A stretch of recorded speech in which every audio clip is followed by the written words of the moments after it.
नमस्कार, स्वागत है आपका हॉर्नबिल टीवी भारत पर। आइए एक नजर डालते हैं अब तक की खबरों पर।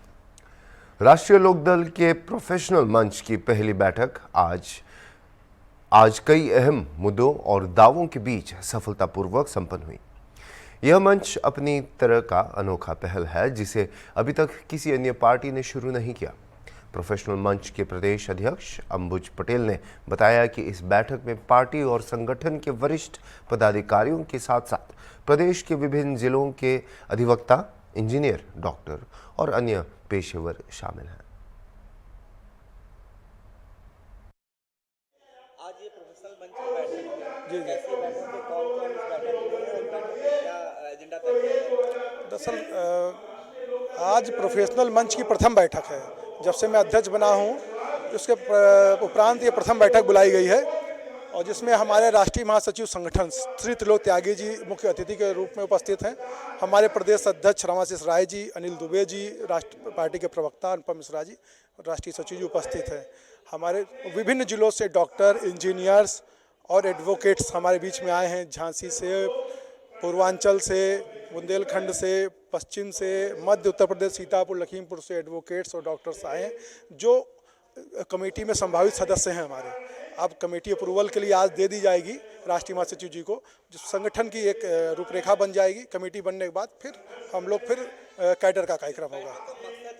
बैठक का मकसद ये है कि जो कार्यकर्ता उनको क्या कैसे काम करना है, संगठन कैसे बढ़ाना है, किसको जोड़ना है, क्या हमारी पार्टी की नीतियां हैं, उसके बारे में प्रथम बैठक में उसके बारे में बताया जा रहा है। क्योंकि प्रथम बैठक के बहुत से लोगों को एक जैसे लेसन होता है पढ़ाया, मतलब समझाया जा रहा है पार्टी की नीतियों के बारे में और संगठन के बारे में बताने के लिए बैठक बुलाई गई। पार्टी की नीतियों को बताकर ज़्यादा से ज़्यादा लोगों को जोड़ना है जी।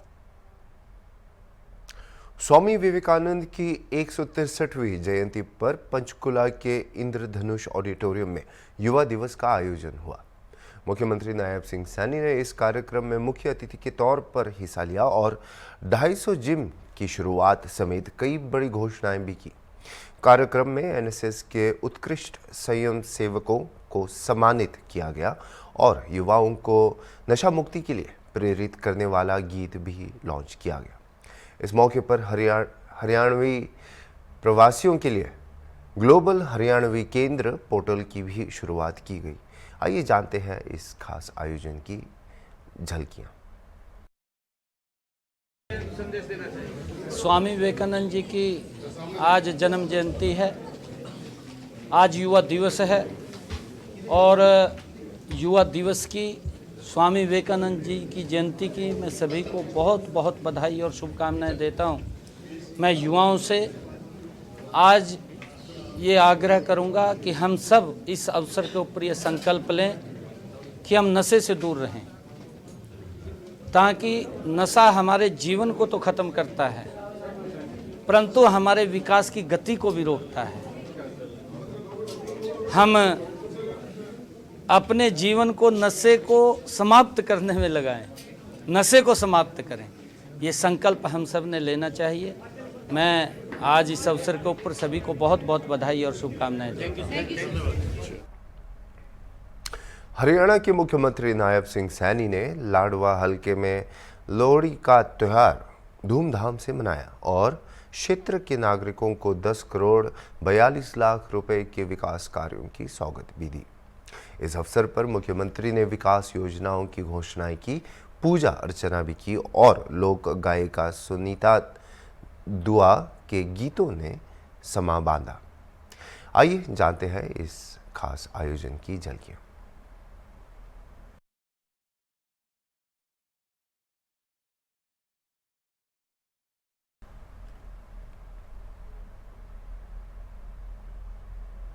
प्रयागराज महाकुंभ को लेकर उत्तर प्रदेश के प्रमुख सचिव गृह संजय प्रसाद ने सुरक्षा और व्यवस्थाओं को लेकर बड़ा बयान दिया है। उन्होंने बताया कि श्रद्धालुओं की सुरक्षा सुनिश्चित करने के लिए 60,000 से अधिक सुरक्षा कर्मियों की तैनाती की गई है। गृह विभाग की कंट्रोल रूम से स्थिति की लगातार मॉनिटरिंग की जा रही है। मुख्यमंत्री योगी आदित्यनाथ स्वयं पल पल की अपडेट ले रहे हैं। आपातकालीन स्थितियों से निपटने के लिए विशेष व्यवस्था भी की गई है और सभी अधिकारी अच्छी तरह प्रशिक्षित हैं।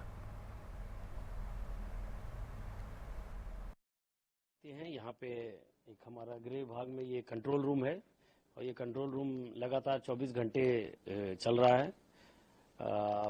मुख्यमंत्री जी पल पल की सूचनाएं ले रहे हैं और माननीय प्रधानमंत्री जी के निर्देशन में और मुख्यमंत्री जी के नेतृत्व में ये जो एक विश्व का जो सबसे बड़ा एक आध्यात्मिक और धार्मिक समागम है उसका आयोजन कल से प्रारंभ हुआ है। और कल जैसा कि आप जानते हैं कल करीब 1,62,00,000 हमारे जो पूज्य संत और श्रद्धालु और अन्य लोगों ने नागरिकों ने प्रयागराज में संगम पे डुबकी ली है। और आज इस महापर्व का ये पहला अमृत स्नान है जो मकर संक्रांति के पर्व के अवसर पर है।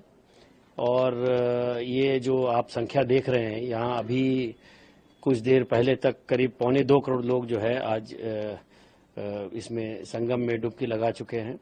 इसमें हमारे पूज्य संतों के जितने हमारे अखाड़े हैं उनका जो अमृत स्नान होता है, एक जो 1000 वर्षों की परंपरा चली आ रही है उसके अनुरूप जो है उनका भी आयोजन हुआ है।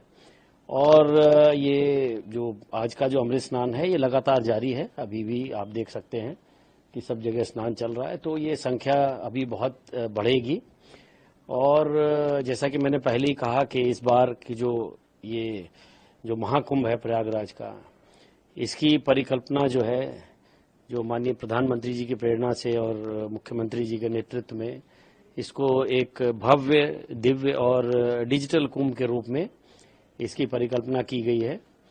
और इसको सुरक्षित, स्वच्छ और सुव्यवस्थित बनाने के लिए हर प्रकार के बहुत ही व्यापक प्रबंध किए गए हैं, चाहे वो लोगों के रुकने की व्यवस्था हो, लोगों के खान पान की व्यवस्था हो, ट्रैफिक की व्यवस्था हो, सुरक्षा की व्यवस्था हो, बिजली की व्यवस्था हो, साफ सफाई की व्यवस्था हो। हर क्षेत्र में बहुत ही बड़े पैमाने पे जो है इंतजाम किए गए हैं, क्योंकि इस बार ये एक्सपेक्टेड है कि हम करीब 40 करोड़ से अधिक लोगों की उम्मीद है इस संगम पे आने की। और जो व्यवस्था की गई है उसमें 100 करोड़ लोगों तक की भी भीड़ को अगले 20-25 दिनों में हम लोग उसको मैनेज कर सकते हैं। आरोपों प्रत्यारोपों की झड़ी के बीच कुंभ मेले के पवित्र स्नान के पहले दिन लाखों श्रद्धालुओं ने प्रयागराज के पवित्र जल में डुबकी लगाई। हॉर्नबिल टीवी के साथ एक विशेष बातचीत में भाजपा के गठबंधन सहयोगी राष्ट्रीय लोकदल के उत्तर प्रदेश अध्यक्ष रामाशीष राय ने पहले पवित्र स्नान के अवसर पर अपनी अंतर्दृष्टि साझा की। राष्ट्रीय लोकदल के प्रदेश अध्यक्ष रामाशीष राय जी हमारे साथ, उनसे बात करेंगे। सर, आज कुंभ में शाही स्नान का पहला दिन है, लाखों लोग वहां पे आज डुबकी लगा रहे हैं। क्या आपके भी, क्योंकि आप भी सरकार के सहयोगी दल हैं, आपकी तरफ भी कोई प्रतिनिधिमंडल या कोई डेलीगेट वहां पे कुंभ में गया है? देखिए, वहाँ हमारी पार्टी के जो प्रयागराज की जो यूनिट है वहाँ उसने कैंप लगाया है और आज पहला दिन है। मेरी शुभकामनाएं हैं। कुंभ जो है में जो लोग जा रहे हैं वो डुबकी लगा रहे हैं, पुण्य प्राप्त कर रहे हैं। और जो कुंभ में असली पुण्य है वो है संतों का प्रवचन, और जो संत महंत वर्षों से जो अपने ज्ञान अर्जन करते हैं उसको कुंभ में लोगों को बताते हैं, सुनाते हैं। तो ये बहुत बड़ा एक पर्व होता है। तो मैं सबको बधाई देता हूँ, शुभकामनाएं देता हूँ। मेरी यूनिट ने सारे जिलों को और प्रदेश को भी कहा है कि हम लोग कैंप लगाए हैं और सब लोग आए, यहाँ सुविधाएं हैं, कैंप में रहने की व्यवस्था भी है। अच्छा सर, जिस तरह से चाहे समाजवादी पार्टी हो या तमाम ऐसे लोग हैं जो वहाँ पे प्रयागराज में कुंभ में जा रहे हैं, और लगातार जिस तरह से सरकार उसको प्रेजेंट कर रही है कि दिव्य भव्य अलौकिक है, कुंभ है, लेकिन वहाँ के लोग जो होके आ रहे हैं वो काफ़ी मायूस हैं। उनका कहना है जिस तरह से सरकार इसको पेश कर रही है वहाँ पे इस तरह की सुविधाएँ वहाँ पे नहीं है। क्या लगता है वाकई में कुछ कसनी और करनी में अंतर है जिस तरह से कुंभ को लेकर चल रहा है? देखिए, कुंभ तो सदियों से लगता रहा है। किसी पार्टी या सरकार का कोई इसमें रोल केवल व्यवस्था संबंधी रह सकता है, लेकिन ये तो एक प्राचीन सांस्कृतिक परंपरा है। और जो व्यवस्था है, अभी हम तो गए नहीं हैं, लेकिन अभी चूँकि शुरुआत है और अभी आज पहला दिन है, तो इतने बड़ी संख्या में जहाँ लाखों लोग आएंगे तो वहाँ व्यवस्था में थोड़ी बहुत अगर कमियाँ रहती है तो सरकार उसका निराकरण जरूर करेगी। अच्छा, आप सरकार के सहयोगी दल हैं और क्या लगता है लॉ एंड ऑर्डर और तमाम तरह की जो ज़ीरो टॉलरेंस कही जाती है, चाहे करप्शन की बात हो या फिर अपराध की बात हो, क्या लगता है ज़ीरो टॉलरेंस पे काम हो रहा है यूपी में? और अभी जिस तरह से करप्शन की बात कर रहे हैं, ज़ीरो टॉलरेंस, अभी हाल में आपने देखा कि जो रेलवे स्टेशन है लखनऊ का, वो जो आम वो जो यात्री है वहाँ पे, जो कॉमन मैन वहाँ जा रहा है या कोई भी जा रहा, उससे वहाँ आने जाने का चार्ज ले रहे हैं, वो भी जो बड़े वहाँ पे बाउंसर टाइप के लोग रखे हुए। इस तरह से तानाशाही चल रही है। क्या आप इस बात को लेकर सरकार को अवगत कराएं, क्योंकि आप भी सरकार के ही एक पार्ट है और आपकी भी यहाँ मंत्री हैं, आपके उसमें से हैं? ये बहुत ही दुर्भाग्यपूर्ण स्थिति है। मैं खुद एक बार गया था और 2-3 बार मैं देखा हूँ कि कुछ केवल वीआईपी लोगों को तो नहीं लेते हैं, लेकिन आम आदमी जो गाड़ियों से ड्रॉप करने या रिसीव करने जा रहे हैं उससे जबरन वसूली हो रही है, पर्ची काटा जा रहा है। सरकार की छवि को खराब करने की एक बड़ी भारी ये साजिश है। मैं चाहूँगा कि उत्तर प्रदेश सरकार और यहाँ के एमपी जो मिनिस्टर हैं केंद्र में, माननीय राजनाथ सिंह जी, उन्हें इसको संज्ञान में लेना चाहिए और ये लखनऊ के लोगों के साथ जो इस प्रकार की लूट हो रही है और सरकार को बदनाम करने की जो साजिश हो रही है उस पर रोक लगानी चाहिए। आपने कहा कि सरकार को बदनाम करने की कोशिश की जा रही है, आप भी तो सरकार का एक पार्ट है, आपका क्यों डेलीगेट आप जाइए वहाँ पे? अगर ऐसा चल रहा है, आप कह रहे हैं कि लखनऊ को वासियों को लूटा जा रहा है, तो क्या आपके स्तर से क्या किसी तरह की सरकार में कोई कंप्लेन की गई है या कोई प्रतिनिधिमंडल गया है आपको, आपका वहाँ पे इस बात को अवगत कराने, या राजनाथ जी या सरकार को? देखिए, पिछली बार जब शुरू हुआ था तो हम लोगों ने इसका कड़ा प्रतिवाद किया था। मैं प्रेस वार्ता भी किया था, मैंने चिट्ठी भी लिखा था केंद्र में, और फिर मैं चिट्ठी लिखने जा रहा हूं। मैं सरकार को, माननीय मुख्यमंत्री को और प्रधानमंत्री को और यहाँ के सांसद और मिनिस्टर हैं माननीय राजनाथ सिंह को, मैं इन सबको अवगत कराऊंगा कि इससे एक नेगेटिव छवि जा रही है सरकार की। और मैंने कई लोगों से जो सत्ता में हैं, सरकार में हैं, उनको अवगत करा चुका हूं कि भाई इसको बंद कराइए। क्योंकि मैं स्टेशन पर रुका था, मुझे जो लोग आते जाते जिनकी पर्ची कट रही थी वो बहुत भला बुरा कह रहे थे कि 70 वर्षों में कभी इस प्रकार की वसूली नहीं हुई। चारबाग जाने के लिए न कोई नई सड़क बनी है, न कोई नया पुल बना है, तो फिर ड्रॉप करने और रिसीव करने के लिए जाने वाली गाड़ियों से इस तरह से 50 रुपया 100 रुपया जबरन वसूली करना, और वहाँ गाड़ियों में आपस में धक्का मुक्की भी हो रहा है, टच भी हो रहा है, तो ये खराब स्थिति है। और अनावश्यक पेट्रोल और डीजल की खपत हो रही है, इसको बंद होना चाहिए। देखिए, आप रामाशीष राय जी हैं जिन्होंने हर मुद्दे पर बात की है, चाहे वो कुंभ की बात हो या फिर जो चारबाग में जो गुंडा टैक्स वसूली की जा रही है, एक तरह से ये गुंडा टैक्स ही कहा जाएगा जैसा इन्होंने कहा, वो काफ़ी आहत हैं। और इस बात को लेकर इनका साफ कहना है कि इससे सरकार की छवि जो है कहीं ना कहीं धूमिल होती है, और यही वजह है कि इसको ये जो गुंडा टैक्स या वसूली हो रही इसको बंद कराया जाए। इससे अगर बंद नहीं होता है तो इसकी सरकार की कहीं ना कहीं ये छवि भी धूमिल होती है। वीडियो जर्नलिस्ट विजय के साथ अनूप चौधरी, हॉर्नबिल टीवी, लखनऊ। हरियाणा के मुख्यमंत्री नायब सैनी ने प्रशासनिक पारदर्शिता और जनहित पर जोर देते हुए आयुक्तों और उपायुक्तों के साथ एक महत्वपूर्ण बैठक की। बैठक में जन शिकायतों के त्वरित समाधान, सरकारी योजनाओं के तेज क्रियान्वयन और फसल नुकसान के मुआवजे जैसे विषयों पर चर्चा हुई। आज इस प्रेस वार्ता में मीडिया के सब बंधुओं का मैं हार्दिक स्वागत करता हूं। आज सभी जिला उपायुक्तों की बैठक बुलाई गई थी। इस बैठक में सरकार की विकास व जन कल्याणकारी योजनाओं का लाभ सही समय पर और सही लोगों तक पहुंचाने के निर्देश दिए गए हैं।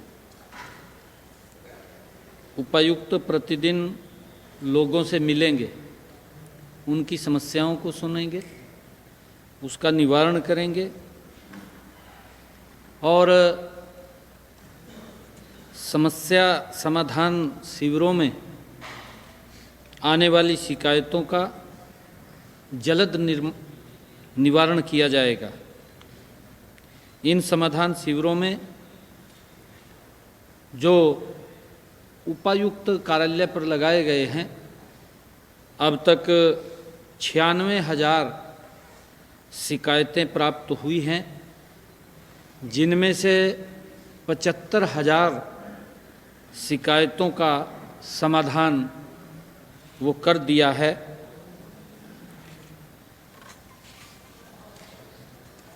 जिससे आमजन को इससे बड़ी राहत मिल रही है, क्योंकि जब मैं लोगों की बात को सुनता हूँ तो लोग भी इस बात की चर्चा करते हैं कि ये जो समाधान शिविर लगे हैं ये कंटिन्यूटी में रहें, इससे लोगों को एक बड़ा लाभ मिल रहा है और उससे हरियाणा प्रदेश के लोगों को लाभ मिल रहा है। उनकी कोई भी समस्या है उसका समाधान अधिकारी कर रहे हैं।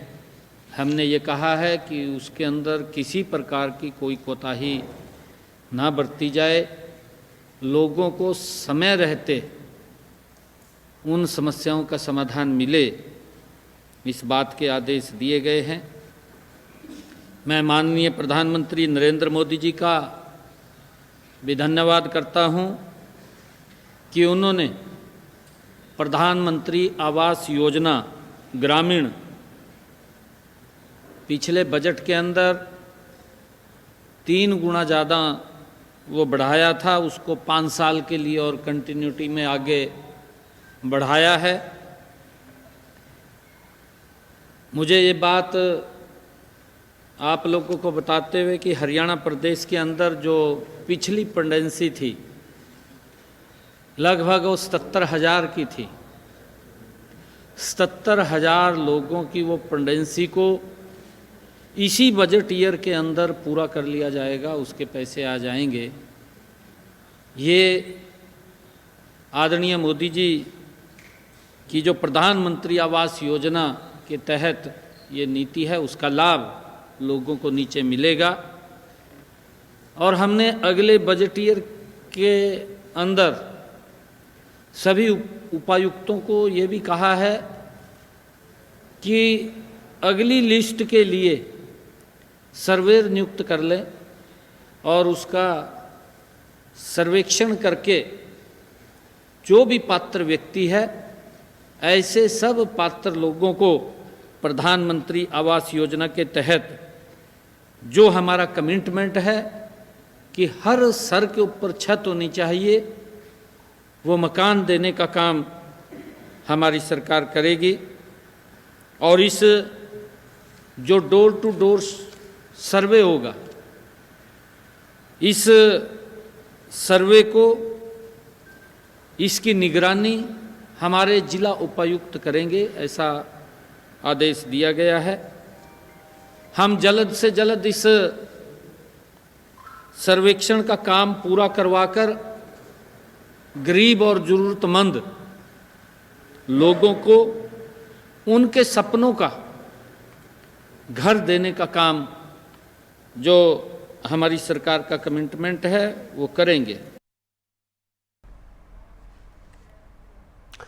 रेल मंत्री अश्विनी वैष्णव ने मंगलवार को प्रेस कॉन्फ्रेंस में दिल्ली के रेलवे इंफ्रास्ट्रक्चर के विकास में हो रही महत्वपूर्ण प्रगति पर जोर दिया। उन्होंने बताया कि इस साल दिल्ली के लिए रेलवे बजट में 27% की बढ़ोतरी हुई है, जो पिछले यूपीए सरकार के समय के मुकाबले कहीं अधिक है।